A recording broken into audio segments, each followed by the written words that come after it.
उसको लेकर अब बीजेपी ने पलटवार किया है। बीजेपी के मीडिया प्रभारी अमित चिमनानी ने तंज कसा और अमित चिमनानी ने ट्वीट किया है। उन्होंने कहा समस्या बनी रहेगी तो आपका काम ही क्या है फिर। मोदी राज में देश चमक रहा है, रायपुर में आप लाइट सफाई की समस्या पर हाथ खड़े कर रहे हैं। ये बयान रायपुर की जनता से हुए धोखे का प्रमाण है। बीजेपी का महापौर इस समस्या से जनता को निजात जरूर दिलाएगा।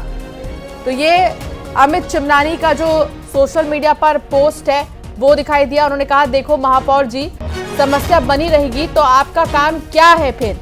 और साथ ही उन्होंने मोदी सरकार के कामकाज की गिनाई के साथ ही उन्होंने कहा कि देश चमक रहा है लेकिन रायपुर में आप ये नहीं कर पा रहे। आइए अब आपको बताते हैं महापौर एजाज ढेबर ने क्या बयान दिया था। ने वो मतलब मेरे ख्याल से अगर हम लोग यहाँ पर पीएम साहब को भी बैठा देंगे ना तो भी ये परेशानी रहेगी, क्योंकि देखिए ये अनवरत है। आपको एक बात को मानना पड़ेगा कि पानी, साफ सफाई, लाइट, ये समस्या अनवरत रहेगी, इसको कोई खत्म नहीं कर सकता। ये बात को आपको मतलब दावे से मैं बोल सकता हूं कि ये, और नगर निगम में अगर समस्या खत्म हो गई तो फिर नगर निगम ही, ये डिपार्टमेंट ही खत्म हो जाएगा।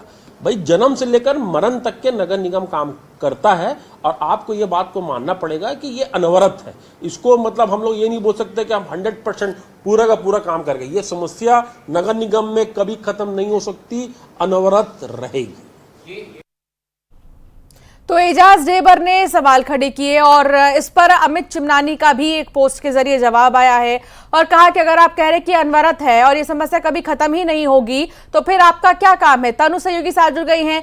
तनु, पानी की किल्लत पर अब राजनीति शुरू हो गई है। एक तरफ जहां एजाज ढेबर का कहना है कि ये समस्या अनवरत है, कभी इसका समाधान ही नहीं हो सकता चाहे इस कुर्सी पर कोई भी बैठ जाए, तो दूसरी तरफ अमित चिमनानी का कहना है कि आपका काम ही क्या है फिर। जमीनी स्तर पर इस समस्या का क्या कोई हल है भी या नहीं?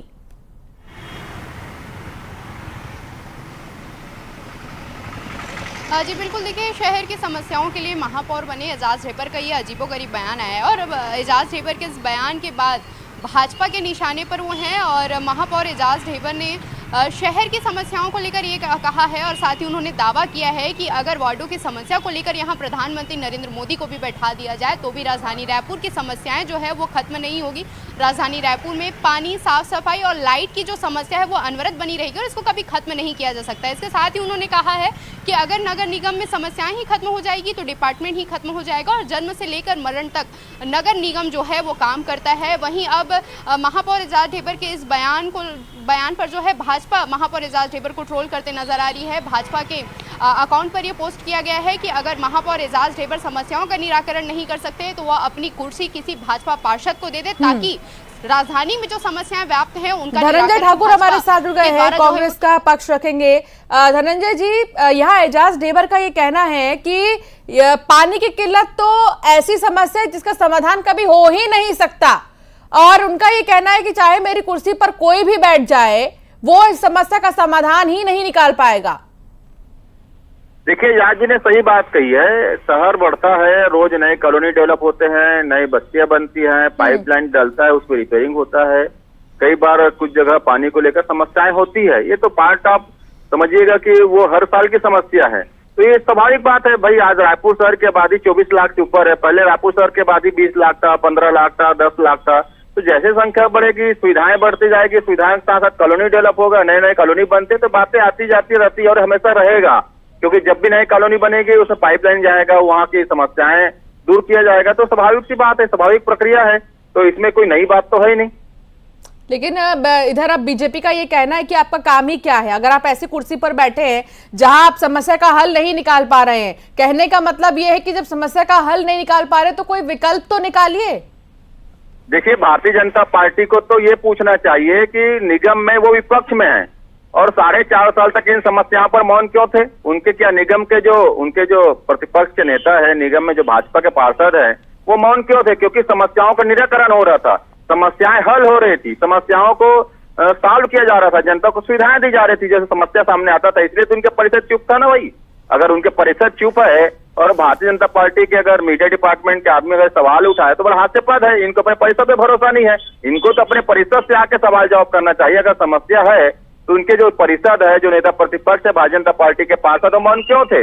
ये इनको उनसे पूछना चाहिए। और मैं तो कह रहा हूँ ना, समस्याएं और आएगी और समस्याओं का निराकरण होगा। अगर पाइपलाइन डला है, पाइपलाइन खराब होगी तो नया पाइपलाइन डलेगा, कॉलोनी नया बनेगा, वहाँ पाइपलाइन जाएगा, बस्ती में पानी ठीक है। समस्या अमित चिमनानी जी खुद हमारे साथ जुड़ गए, जिनका पोस्ट अभी हम दिखा भी रहे थे।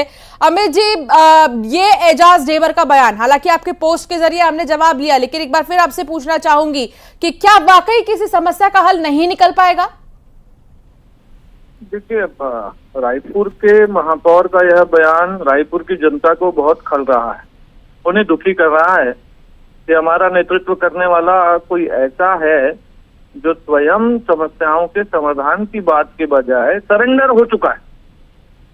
पूरे देश में किसी भी महापौर का ऐसा कोई और बयान आया है तो ये दिखाया जाए पब्लिक डोमेन में। महापौर को काम करना होता है, जनता चुन करके लाती है, उसकी आशा आकांक्षा रहती है कि प्रदेश को, राजधानी को स्वच्छ बनाए, लोगों को पानी समय पर मिले, लाइट की तकलीफ ना हो, उन्हें मच्छर ना काटे, साफ सफाई बनी रहे। यही तो महापौर का काम है। अगर महापौर कह देगा नहीं भैया समस्या, तो अनवरत बनी रहेगी, अनवरत, बार बार वो कह रहे हैं अनवरत बनी रहेगी, तो फिर समस्या बनी रहेगी। तो आप क्यों बने रहेंगे? कोई ऐसा आएगा जो समस्या को दूर करने का प्रयास करेगा। और ये बयान काफी ज्यादा निराश कर देने वाला बयान कि जो जनता इतनी मुश्किल से चुनती है अपने लिए किसी को, उनकी तरफ से ये सुनने को जब मिले कि इसका कुछ हो ही नहीं सकता, तो वाकई में कई सवाल खड़े होते हैं। फिलहाल बहुत शुक्रिया आप दोनों का ही हमारे साथ जुड़ने के लिए और चर्चा के लिए, बातचीत के लिए। बीजापुर की बात करेंगे, जहां टीआई की गाड़ी पर नक्सलियों ने विस्फोट किया है और गाड़ी में थानेदार के साथ आरक्षक तैनात है। थानेदार